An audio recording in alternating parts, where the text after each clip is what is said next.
notre thème, il va passer par qu'est-ce que l'on a besoin de savoir. Et j'ai mis bien biochimie, bio entre parenthèses, parce que je voudrais vous montrer le rapport qu'il y a entre la chimie des aliments et la biochimie et la nutrition fonctionnelle. Donc, c'est un taf énorme que j'espère que je vais vous convaincre de cette importance-là.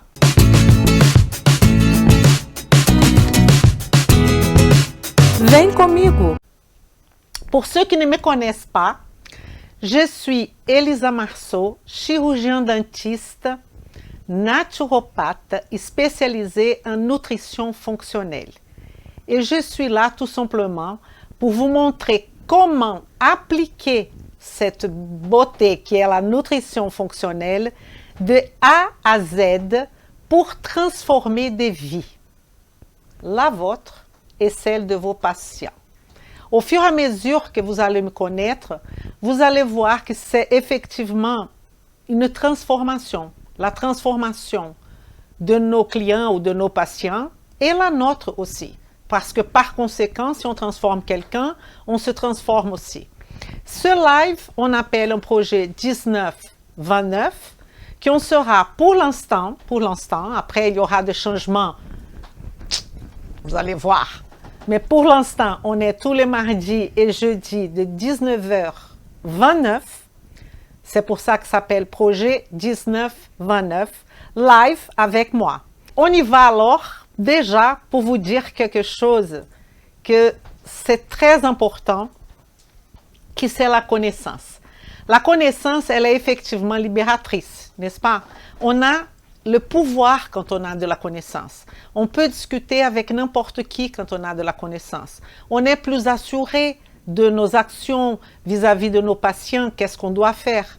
Et j'étais en train de vous dire que mon travail, c'est effectivement de donner à vous tous professionnels de santé, parce que je ne sais pas si j'avais dit que cette chaîne, c'est que pour les professionnels de santé. Et quand je dis professionnels de santé, c'est les coachs sportifs, c'est le médecin, c'est le naturopathe, ostéopathe, la diététicienne, vous tous qui sont là pour construire un monde meilleur vis-à-vis de la vitalité positive, vis-à-vis de la santé. Pour ceux qui sont, pour que les autres sachent, on a pas mal de mes élèves là. Aurore, Hélène, Jérôme, Julie, pas mal de mes élèves qui sont là. Et avec tout mon cœur, Mireille, avec tout mon cœur, je vous dis bienvenue. Et il y en a d'autres que je ne connais pas et que ça me fait plaisir aussi que vous soyez là. L'objectif de tout ça, c'est de faire savoir qu'il y a cette stratégie qui s'appelle nutrition fonctionnelle et que vous, professionnels de santé, vous pouvez vous approprier et voler dans le sens de wow avec cette stratégie, d'être valorisé, de effectivement donner au corps une chance avant de prescrire un médicament. Peut-être, il y a parmi vous qui vont dire, mais elle rêve, c'est pas possible. Mais ce n'est pas ce que je vois dans mes plus de 10 ans avec le quotidien avec mes patients. Je pense par exemple à Martine, qui était censée avoir une chirurgie et qui n'a pas fait cette chirurgie. Et on a implémenté un travail en nutrition fonctionnelle, et elle n'a pas fait la chirurgie. Je peux penser aussi à Karine, qui avait 40 kilos de plus, qui ne savait plus quoi faire et qui était en train de décider de faire une chirurgie bariatrique. Karine va très bien, elle n'a pas fait cette chirurgie bariatrique. Je pense à beaucoup de patients en ce moment qui, au travers de cette chimie et de cette biochimie des aliments, on a transformé leur vie. Et c'est pour ça que je vous dis que la connaissance est libératrice. Donc, j'espère que je vais vous montrer un petit peu, j'ai pris quelques morceaux pour vous montrer comment c'est important de connaître cette biochimie. Je vais commencer par vous montrer un kiwi, tout simplement. Ce kiwi, vous allez me dire, c'est super un kiwi, n'est-ce pas? le kiwi, il a un index glycémique très bas. Il n'y a pas de problème pour le kiwi. Et si on veut devenir des spécialistes en nutrition, il y a des personnes que le kiwi n'est pas super. Parce qu'il va commencer à gratter dans nos palais, non, pas dans le mien, mais quelques patients peuvent avoir un problème de gratter le palais de la bouche quand ils vont manger le kiwi. En fait, ce que je voudrais vous dire, c'est que il faut manger de tout, absolument pas. Ça n'existe pas, il faut manger de tout. Ça veut dire quoi, manger de tout? Ça n'existe pas. Ce qu'il faut manger, c'est quelque chose qui est adapté à chacun de nous, à notre biochimie. Et là, je viens avec le mot bio. Et la question qu'on peut se poser, c'est aucun aliment est 100% mauvais, aucun aliment est 100% bon. Ça va dépendre comment va l'intestin de mon patient, comment va le microbiote de mon patient. Je vais commencer à vous taquiner. Hein. La première chose est nourrir le microbiote, mais bien nourrir ce microbiote, qui va avoir des spécialités que j'espère que je vais vous montrer un petit peu aujourd'hui. La grande question est, Elisa, qu'est-ce qu'il faut savoir de la chimie des aliments? Bah, beaucoup. Si vous voulez utiliser ça comme une stratégie pour faire la prévention de maladies, pour accompagner de maladies, pour donner une chance au corps en train d'éviter les médicaments, il va falloir connaître ça d'une façon beaucoup plus profonde. Je vous montre par exemple ce gâteau. Qu'est-ce qu'on pourrait dire de ce gâteau? On met dans un mixeur, n'est-ce pas? On va mettre un peu de protéines, un peu de lipides, un peu de glucides pour faire un gâteau. Un gâteau, il est constitué de ces macronutriments, protéines, lipides, glucides. On aura les glucides qui vont se mélanger à l'eau. La protéine, par rapport au moment que ça va commencer à chauffer, elle va se dénaturer. Et une protéine qui était fermée, elle va commencer à s'ouvrir. S'ouvrir. Ça, c'est la dénaturation de la protéine. Et là, donc, on était parfois, là, dans ce cas-là, on était dans un modèle quaternaire, on va passer à tertiaire, jusqu'à vraiment la protéine primaire, pas la secondaire, pas la tertiaire, elle va se dénaturer. Et la levure qu'il y a là-dedans, elle incorpore du gaz à cette pâte. Et quand le gâteau est cuit, ce gaz va créer des espaces. Ces espaces sont les trous que vous voyez dans ce gâteau-là. Tout ce que je suis en train de vous raconter, l'eau qui va se mélanger au glucide, le glucide qui va servir comme pont, parce que le glucide a beaucoup d'hydrogène, donc ça, ce sont les ponts d'hydrogène, la dénaturation de la protéine pour faire ce gâteau-là, tout ça, c'est tout simplement de la chimie. Et en dessus de ce gâteau, qu'est-ce que vous pouvez avoir là? La partie de dessus, c'est ce qu'on appelle la réaction de Maillard, que je pense que je ne raconte pas de nouveauté, vous connaissez tous. Qu'est-ce que c'est cette réaction de Maillard? C'est le mariage du sucre avec la protéine. Et ça va former, il s'agit d'une réaction qu'on appelle une réaction du sucre réducteur et d'un acide aminé. Qu'est-ce que c'est l'acide aminé? La brique de la protéine. Là, pour vous, il n'y a aucune nouveauté. Mais on aura alors comme réponse cet brunissement, vous voyez là, enzymatique. Qu'est-ce que c'est alors la réaction de Maillard? Rien d'autre que la glycation. Donc, si je transporte cette chimie de l'aliment dans notre corps, le nom réaction de Maillard va devenir glycation. Qu'est-ce que c'est la glycation? Rien d'autre que le mariage d'une protéine, on peut dire l'hémoglobine, avec le sucre. Et là, on va former un composé qui est l'hémoglobine glyquée. Qu'est-ce que c'est hémoglobine glyquée? Une ferraille qui va se balader dans la circulation sanguine. Et c'est pour ça que cette hémoglobine glyquée doit être à 5%, qu'on dit les clubs du 5%, exactement plus basse, parce que la fonction de cette hémoglobine glyquée, dans un premier temps, c'est que ça, c'est de faire le mariage d'hémoglobine avec le sucre pour former ce composé qui est la glycation. Un excès de glycation, vous savez bien que ce n'est pas bien du tout. Là, on va partir au prédiabète, on va partir au diabète. Et donc, vous comprenez que la chimie de l'aliment, elle peut être transportée dans nous. Je vous parle de cette condition de glycation, qu'est-ce qui va se passer? À un moment donné, on va avoir une élévation des radicaux libres exactement parce qu'on a eu cette glycation. Donc, ça veut dire on mange ça, on va produire une glycation. Ça peut être aussi un barbecue, si vous voulez. Donc, cet brunissement, ça veut dire qu'on aura une glycation. Cette glycation va, au fur et à mesure, transformer un phénomène qui va produire dans notre corps, qui sont les AGE. Qu'est-ce que c'est AGE? Advanced End Products. La finalisation de cette voie chimique est la production des AGE, qui sont extrêmement nocifs pour notre corps si, attention, un excès. Et là, on pourrait parler de beaucoup de choses. On pourrait parler du glucose qui va rentrer dans le sang, qui va former avec la protéine, avec l'hémoglobine, la réaction de la glycation. Mais on pourrait parler aussi du fructose, qui va faire une voie un peu différente, mais qui à la fin va devenir aussi glucose et qui va aussi avoir cette finalisation qui sont les AGE.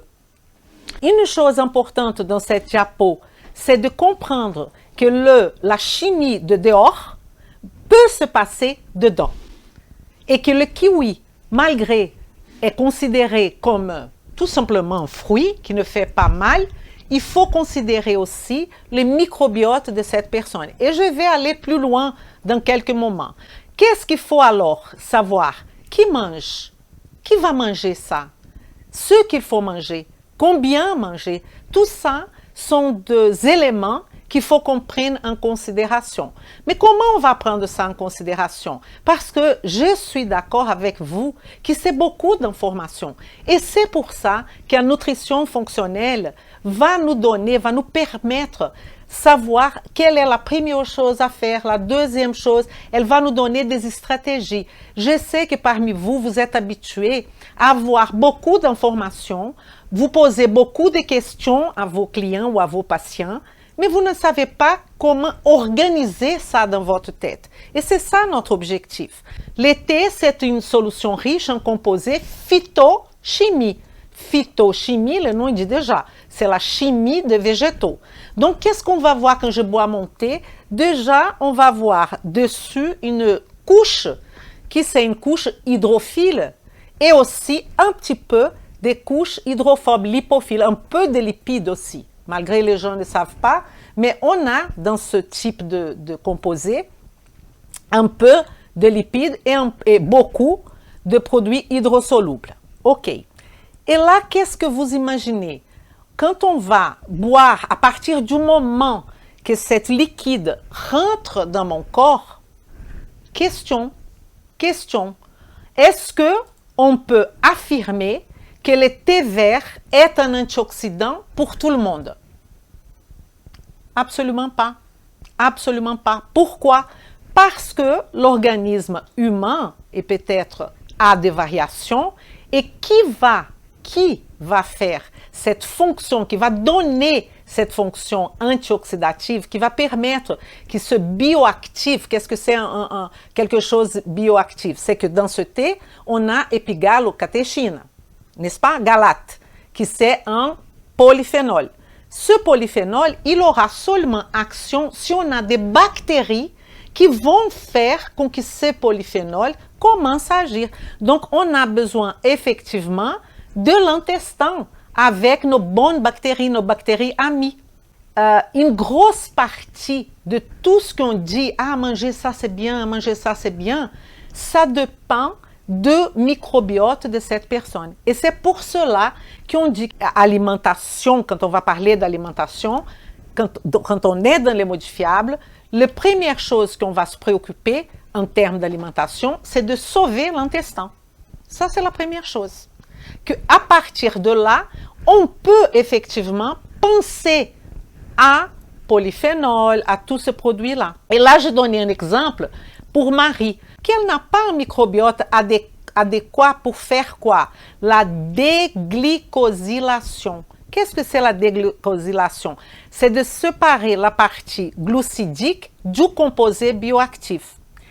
Ça, il y a des études qui montrent, si on prend par exemple l'oignon, l'oignon, il est riche en quercétine, qui c'est aussi, ça fait partie d'un polyphénol. Mais on a des oignons qui vont avoir la quercétine glycosylée et une partie non glycosylée.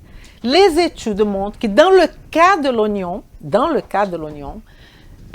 ça c'est 2021, si vous mangez l'oignon n'importe dans quel état, frit, pas frit, je sais que frit, je n'ai pas dit qu'il faut manger des oignons frits, hein, attention, mais même frit, même dans cette situation-là, glycosylé ou pas glycosylé, il ne fera pas de différence, la quercétine va agir. En revanche, dans le cas du thé, non.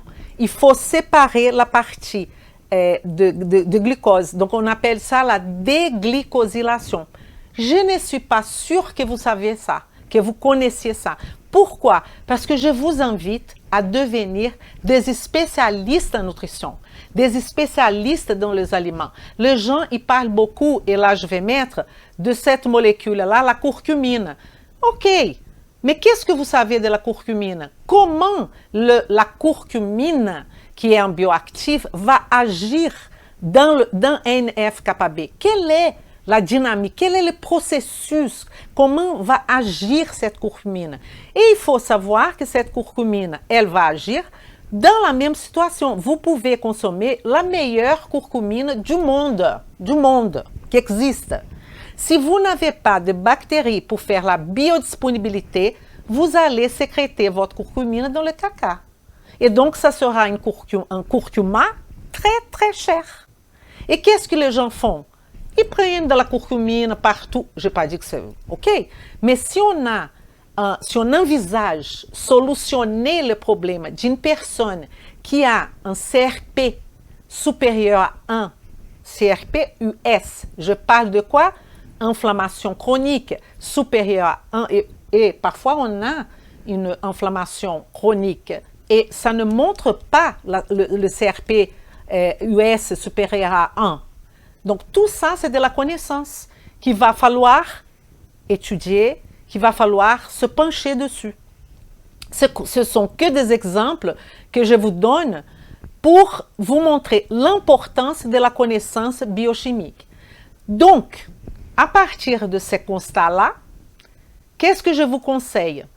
N'élevez pas les drapeaux de quoi que ce soit quand vous pensez à la chimie et la biochimie, chimie des aliments et la biochimie humaine.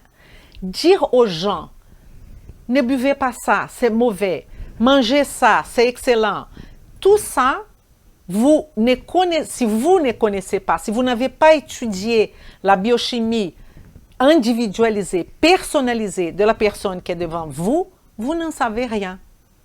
Vous pouvez avoir des histoires comme j'ai dans mon cabinet, que les gens passent par tout le circuit médical. Et quand je vais voir, le problème, c'est un aliment que tout le monde pense que l'aliment est bien et qui n'est pas bien.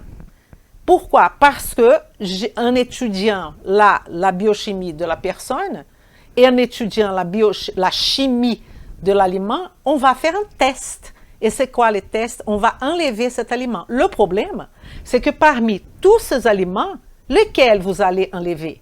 C'est ça le problème, n'est-ce pas? Le thé, avec ses propriétés antioxydantes, elle fait partie du groupe de polyphénols, des flavonoïdes, des flavanols et puis galactocatéchine galate. Très bien. Déjà, il faut tout de suite reconnaître ça. C'est un phytomicronutriment qui fait partie de polyphénol, qui fait partie de flavonoïdes, qui fait partie de flavanol. Pourquoi flavanol? Parce qu'il y a beaucoup de ol, hydroxyle. Et ça, c'est important parce que les hydroxyles, elles vont quoi? Elles sont beaucoup plus solubles. Si vous comparez avec la chimie, une structure qui n'a que carbone, hydrogène comme un lipide. qui va va être beaucoup moins soluble, beaucoup moins polaire. Tout ça, il va falloir prendre en considération. Vous voulez un autre exemple? La prise de magnésium. Magnésium, tout le monde prend de magnésium. Il y a magnésium inositol, il y a toutes sortes de magnésium. Et parfois, les gens, ils conseillent, mais ils ne savent pas trop pourquoi ils conseillent. Parce que quelqu'un lui a dit que la biodisponibilité de ce magnésium est mieux. Je ne sais pas si vous avez eu l'expérience que parfois on va donner, par exemple, magnésium inositol, 2 prises de magnésium inositol, parfois va donner une diarrhée à la personne et il est cher.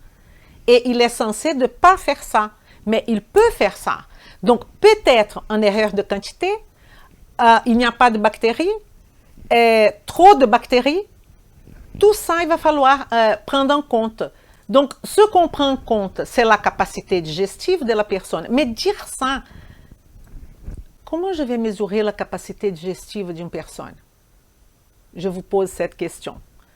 On va mesurer par les signes et symptômes. Et les signes et symptômes, on va mettre dans la roue, dans la matrice de la nutrition fonctionnelle pour effectivement pouvoir comprendre qu'est-ce qui se passe.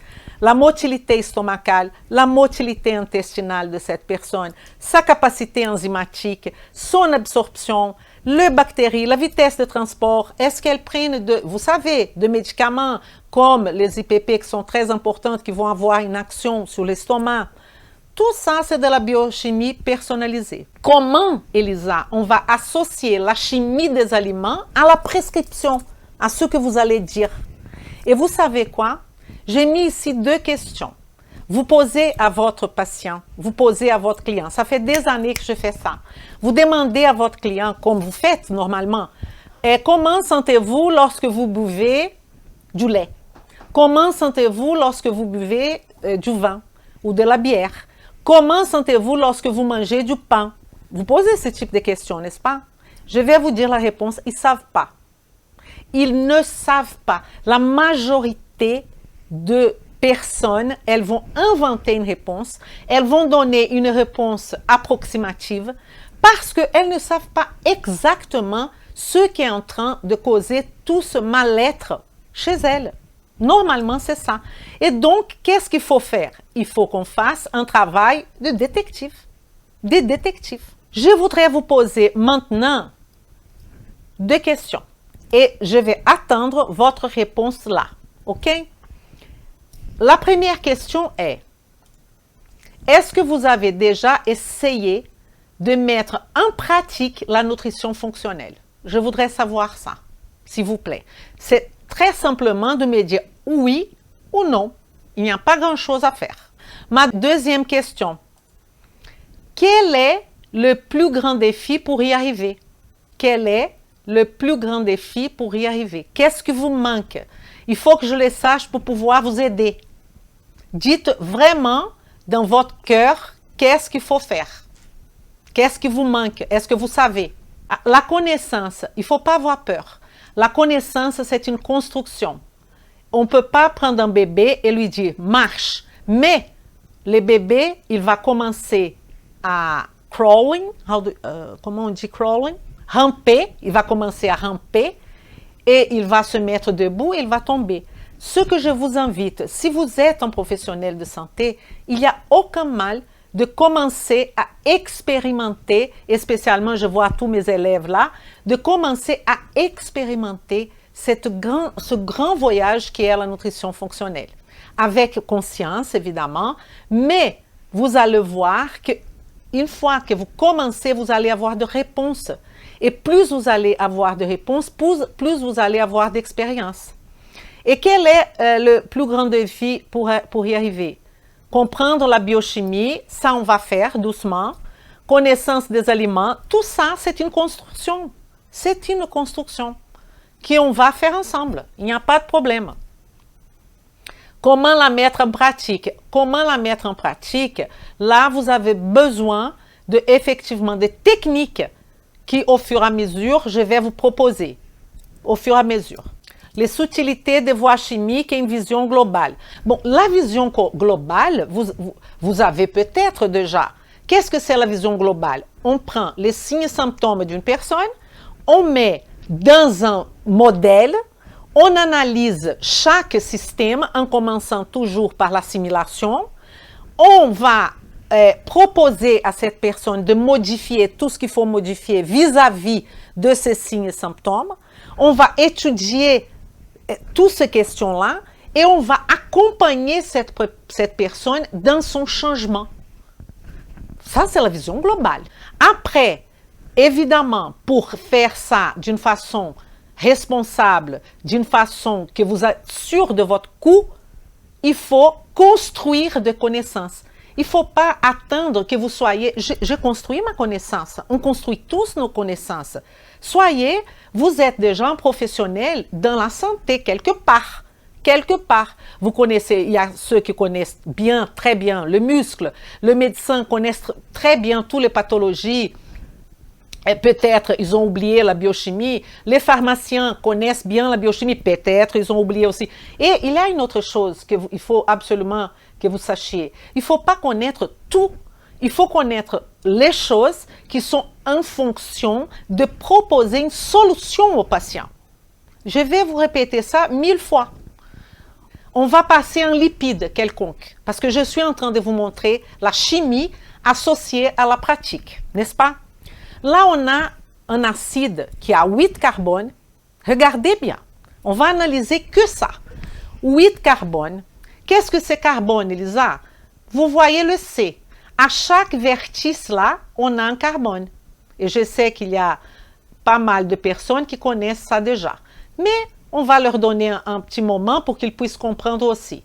Donc cet acide caprylique, il est composé de 8 carbones, 1 carbone, 2 carbones, 3 carbones, 4, 5, 6, 7, 8. 8 carbones. Soit j'ai écrit carbone, soit je ne écris pas, je fais cette représentation. Et là, je peux vous dire tranquillement que c'est un acide gras saturé. Ah, Elisa, vous pouvez me dire ça. Oui, parce qu'il n'y a que des liaisons simples. Il n'y a pas, ça c'est une double liaison, vous voyez? Et ici, dans la chaîne principale, il n'y a pas de double liaison. On va maintenant se poser des questions. Où est-ce qu'on trouve cet acide caprylique? Regardez, pourquoi Elisa, vous savez que c'est un acide? Parce que j'ai ici C-double-O avec un OH. Ça là, c'est une marque et là, c'est une autre marque. Quand on a C-double-O-O-H, c'est la marque d'un acide. À chaque fois que vous avez un acide, vous allez voir à la fin de la chaîne ça, C-O-O-H. C'est pas compliqué. Donc, je peux dire que c'est un acide. Et qu'est-ce que je voudrais dire? Ça, c'est l'acide qu'on va trouver dans les noix de coco. Dans le noix de coco. Alors, question. Est-ce que le noix de coco, vous me répondez là, est bien pour la santé? Oui ou non? On a l'acide caprylique, c'est un acide gras saturé à moyenne chaîne. Pourquoi moyenne? Parce que c'est de 8 à 12 carbones. Inférieur à 8, c'est courte chaîne, comme c'est le cas du butyrate, l'acide butyrique. Il est un booster énergétique. Un acide gras saturé à moyenne chaîne, source énergétique. Et l'avantage, c'est qu'il est différent du glucose parce qu'il ne donne pas de pic de glycémie. Mais je vais vous raconter quelque chose. Il y a des personnes qui ont beaucoup de sensibilité estomacale s'ils consomment ce type d'acide caprylique. Ça peut donner ça. Vraiment de douleurs épigastriques. Et là, qu'est-ce qu'on fait? Parfois, la personne, elle a cette douleur épigastrique, vous cherchez partout. Et la personne, elle prend de l'huile de coco et vous dites, continuez, ça c'est super.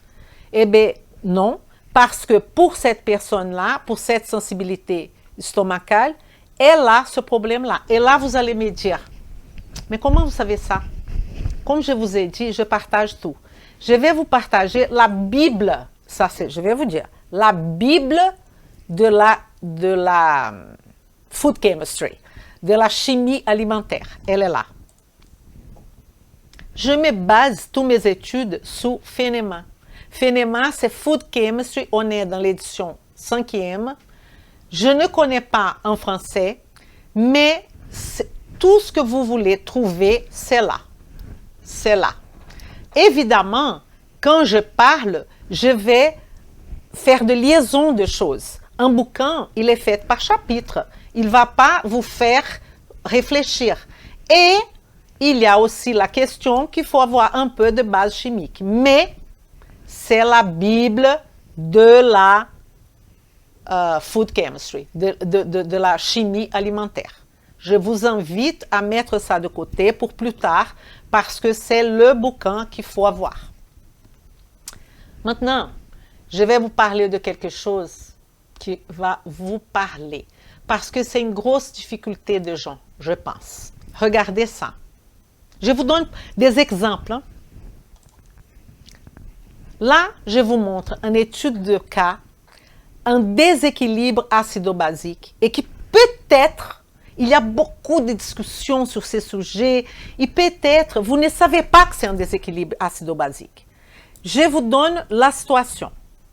Ici, on a un patient, ça c'est vrai, hein, patient en 2010, longtemps, a réalisé une chirurgie d'hernie hiatale.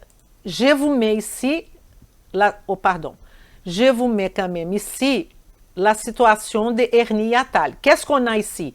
On a notre estomac, on a ici notre diaphragme. Ici, l'estomac, vous savez, il est divisé en plusieurs parties.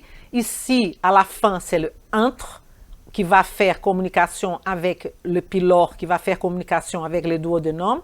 Ici, on a le cardia. Pourquoi ce fond-là s'appelle cardia? Parce que c'est la partie du estomac qui est proche du cœur. C'est pour ça que ça s'appelle cardia. Ici, on a le corps. Qu'est-ce qu'on va trouver, Elisa, dans ce corps? On va trouver des cellules principales et des cellules pariétales, responsables pour la production d'acide chlorhydrique. Je continue là, j'augmente l'information. Et ici, vous voyez qu'est-ce qui se passe? Une partie de la cardia a monté, a rentré là au niveau du diaphragme. Il y a plusieurs façons que cette hernie hiatale peut se présenter. Et ça va être une question mécanique, un problème parfois chirurgical. Ce patient n'a plus ce problème-là parce qu'à un moment donné, il était obligé de faire cette chirurgie et lui, il n'a plus de reflux. À ce moment-là, il avait. Maintenant, il n'a plus de reflux. Mais, c'est ça que c'est la beauté de la chose. S'il mange, par exemple, du miel, et là, je fais l'histoire très courte, parce que c'était un patient qui n'était pas obèse, qui mangeait un peu de miel et qui ne faisait pas la relation entre le miel et la douleur épigastrique. Il pensait que l'hernie hiatale était en train de revenir. Vous voyez l'histoire? Et là, en prenant lui en charge, en analysant son alimentation, j'avais déjà réfléchi que quand on a une forte concentration en glucides, on peut avoir une douleur épigastrique, presque instantanée, 10 minutes après. La question est pourquoi? Qu'est-ce qui se passe? Et c'est ça que je voudrais vous montrer. Donc ici, on a la bouche. Là, je vais vous raconter un petit peu le processus de la digestion, n'est-ce pas? On a ici la bouche. La bouche, on commence la mastication, formation du bol alimentaire. On va avoir nos enzymes salivaires, ptyalines, qui vont, amylase salivaire, que c'est la même chose, qui vont agir sur l'amidon. Tout va bien. Il y a la lipase salivaire. Là, je vous donne déjà plus d'informations. La lipase salivaire qui va donner un signal à notre corps. Attention, lipase, il y a des lipides qui vont venir. Et là, je pouvais même additionner une petite chose, c'est que c'est pour ça qu'il ne faut pas mâcher de chewing-gum parce qu'on aura toute cette information et il n'y a rien qui va venir, n'est-ce pas? Donc, on a ici à peu près un pH de 6,5. On va passer à notre tube, qui c'est notre œsophage. On va arriver à la communication des sphincters inférieurs de l'œsophage avec notre estomac qui, parfois, il y a beaucoup d'histoires et de problèmes en sachant que les sphincters, l'élargissement de l'sphincter et fermer et ouvrir, c'est physiologique. Tous nos sphincters inférieurs qui communiquent avec notre estomac ouvrent et ferment. Sauf quelle est la différence? Ceux qui ont un problème mécanique à ce moment-là, ça va ouvrir plus de temps que les autres qui n'ont pas cette problématique. Ah, Elisa, et donc il faut courir et faire une chirurgie? Évidemment que non. N'importe quel médecin va vous dire, évidemment que non. Il y a plusieurs examens qu'on doit faire. Il y a même, on va essayer tout. Parce qu'une chirurgie à ce niveau-là, c'est tout simplement si on a le danger qu'on devient avoir la maladie des Barrettes qui va devenir un cancer. Ça, c'est pas la majorité des gens. Mais j'ai mon estomac. Regardez qu'est-ce qui se passe au niveau du pH. Déjà, il va falloir comprendre qu'est-ce que c'est un pH. Qu'est-ce que c'est H? H, c'est hydrogène. Quand on parle de pH, on ne parle pas d'autre chose à part hydrogène. Donc, c'est hydrogène-là qui fait la caractéristique acide de mon composé, de n'importe quel composé chimique. Et ce pH va passer de 6,5, un pH presque 7, à 2 ou moins. Donc, on passe de là à là et il faut savoir qu'un pH, c'est une baisse, comme on dit, exponentielle. Ça veut dire quand on passe de 1 à 2, ce n'est pas 10, c'est énorme la quantité de zéros qu'on va mettre dans cette histoire-là. Donc, un pH de 6,5 à 2, c'est la physiologie. Mais qu'est-ce qui se passe qu'à un moment donné, on a toute cette acidité? Et là, je vous montre que cet estomac, dans la partie antrale, c'est celle-là que je suis en train de vous montrer, on a les cellules pariétales qui, par un stimulus de la gastrine, qu'on appelle G17, parce qu'on a G34 aussi, qui est produite au niveau de l'intestin. Mais je parle de la gastrine. Regarde le nom, gastrine. C'est une hormone. Ah, Elisa, pourquoi c'est une hormone? Parce que toutes les substances qui sont sécrétées et qui vont dans la circulation sanguine et qui vont être affectées par des récepteurs, c'est une hormone. Cette gastrine, remarquez bien, elle est sécrétée par une cellule dans l'estomac. Elle va gagner la circulation sanguine et elle revient à l'estomac. Elle revient à l'estomac pour commencer à produire notre acide chlorhydrique au travers d'une combinaison de la mitochondrie qui va produire les CO2, etc., qu'on ne va pas rentrer là-dedans. Mais c'est ça la beauté. On part de entre, la région antrale va produire cette gastrine, elle va dans la circulation sanguine et elle va atteindre la cellule pariétale de l'estomac lui-même. Et là, on aura cette production d'acide chlorhydrique qui va faire baisser notre pH, n'est-ce pas? Et il y a une guerre contre ça. À partir du moment qu'on commence à avoir des douleurs épigastriques, on veut tout de suite arrêter cette production d'acide chlorhydrique. Et la majeure partie, c'est que la problématique, ce n'est pas du tout l'acide chlorhydrique, le pauvre acide chlorhydrique. C'est que la personne est hypochlorhydrie. Hypo, pas un hyper. Et les gens traitent comme si la personne était en hyperchloridrie. Ils vont essayer de baisser cette hypochloridrie au travers de médicaments, en sachant que probablement la personne n'était pas en hyper, elle était en hypochloridrie. Plus on gagne de l'âge, moins on a production d'acide chlorhydrique. Donc, il n'y a aucun sens tout ce raisonnement. Les IPP, bien sûr, à court terme. J'avais un patient qui avait 30 ans qui prenait des IPP. Mon Dieu! Mon Dieu. Et donc, on a le pH 8, l'intestin grêle. Et là, qu'est-ce qui va se passer? On va avoir un déséquilibre acido-basique. Ce monsieur, il avait un déséquilibre acido-basique. Sa production acide dans l'estomac était trop forte. Et je vais vous montrer qu'est-ce que je lui ai prescrit. Ma prescription. Au réveil, de l'eau et du citron. Et j'espère qu'aujourd'hui, vous allez finir avec ce questionnement par rapport au citron. Le citron, il est basique, il est acide. Le citron, il est acide. Ça, il n'y a aucun doute là-dessus. La question que je vais vous expliquer maintenant pour régler ce problème. Regardez. Ici, j'ai mon citron. Ce citron qui est acide, il va dans mon estomac. D'ailleurs, avec l'eau. Sauf que, peut-être vous ne savez pas ça, le citron arrive avant l'eau. Avant l'eau, parce que l'eau, il y a les porines, il faut passer. Il va directement à l'estomac. Et là, qu'est-ce qui va se passer? Qu'est-ce qui va se passer? Notre citron qui est acide, il va inhiber la production de gastrine par les cellules qui sont les cellules du ventre. Comment? Ça va donner l'information au cerveau qu'il y a beaucoup d'acidité. Et donc, il n'y a pas besoin de sécréter la gastrine. Vous comprenez la fonction du citron au niveau estomacal? Ça, c'est pour la vie. Hein? Je vous donne ça pour la vie. Et là, qu'est-ce qui va se passer? On va continuer. Les cellules pariétales vont inhiber la production d'acide chlorhydrique, évidemment. Parce que si j'ai ma gastrine qui est produite par l'estomac et que cet estomac ne sera plus activé pour produire la gastrine dans la cellule au niveau antral, pourquoi? Parce que l'acidité a fait ça, l'acidité du citron. Et donc, l'acidité du citron va inhiber la G17. La G17 ne va pas être dans la circulation sanguine pour atteindre la cellule pariétale. Il n'y a pas de production d'acide chlorhydrique. On est d'accord. Mais le citron continue son chemin. Et c'est ça que je voudrais que vous compreniez ça. Mon citron, il va continuer son chemin. C'est un citron avec tout ce qu'il faut, polyphénol, etc. Il va arriver à l'intestin grêle. Sauf que l'intestin grêle, remarquez bien, un intestin grêle, il a un pH de 8.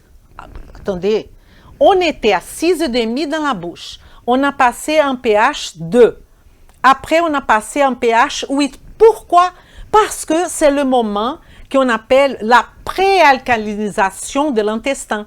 On aura la bile, on aura les sucs pancréatiques, la partie exocrine évidemment, je ne suis pas en train de parler d'insuline, hein? Exocrine qui va faire l'excrétion du bicarbonate. Et pourquoi? Parce qu'il y a la présence de cet citron-là qui est en train d'acidifier la région. Et donc, les citrons, en tant que substance acide, ils jouent, nous, dans l'alimentation, on peut jouer avec ça. Dans un premier temps, l'acide va stopper au niveau du stomac la production d'acide. Et au niveau de l'intestin grêle, il va promouvoir une basification qu'on appelle alcalinisation pour mieux digérer les aliments qui vont arriver après. Est-ce que cette explication vous convient?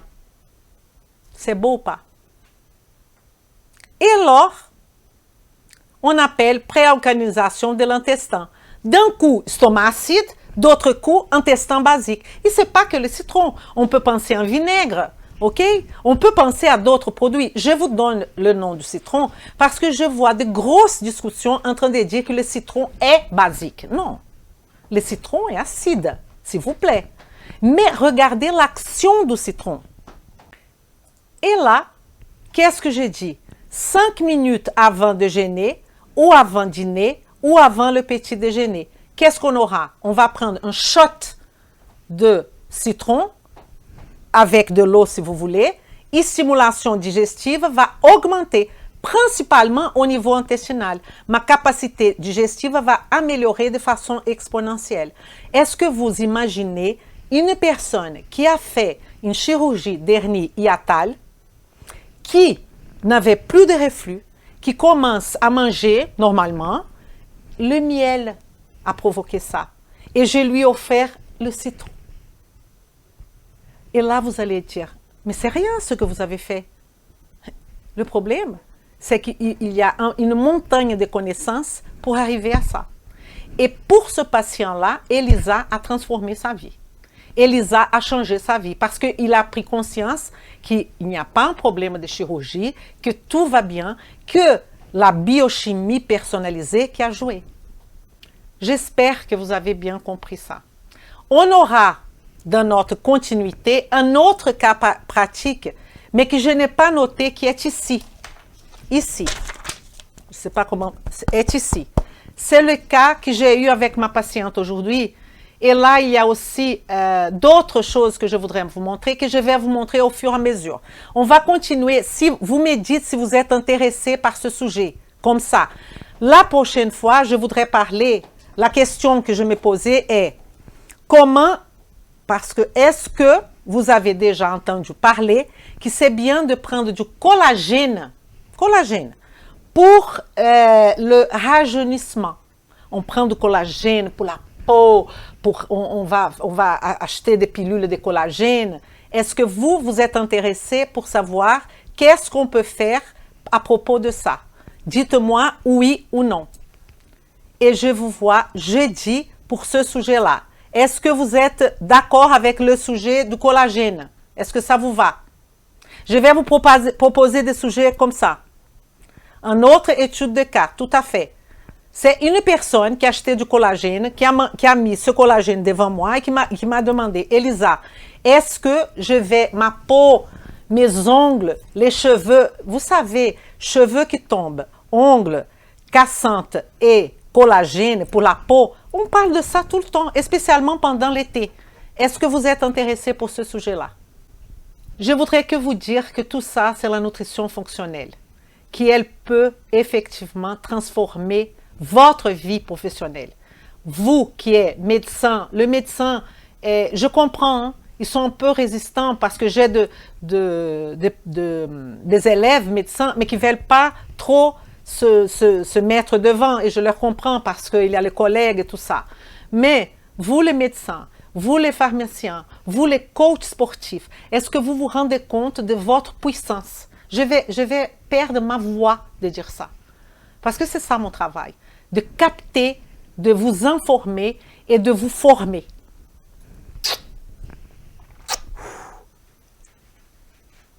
Je vous souhaite une excellente journée. Je vous souhaite une excellente journée, non, soirée. Je vous souhaite une excellente soirée. À bientôt e vem comigo! Vem comigo!